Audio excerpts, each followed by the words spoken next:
Basta tayo doon. Punta naman natin yung darag chicken natin. Okay. Alright. Ito po yun, mga 4 months old na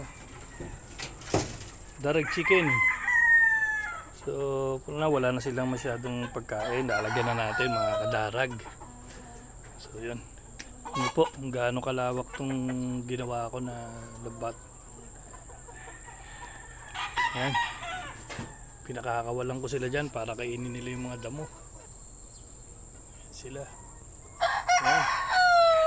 Yun yung hen na pure darag po from Iloilo.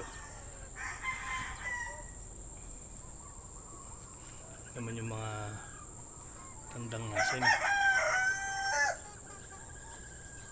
Okay, umaga ganyan sila.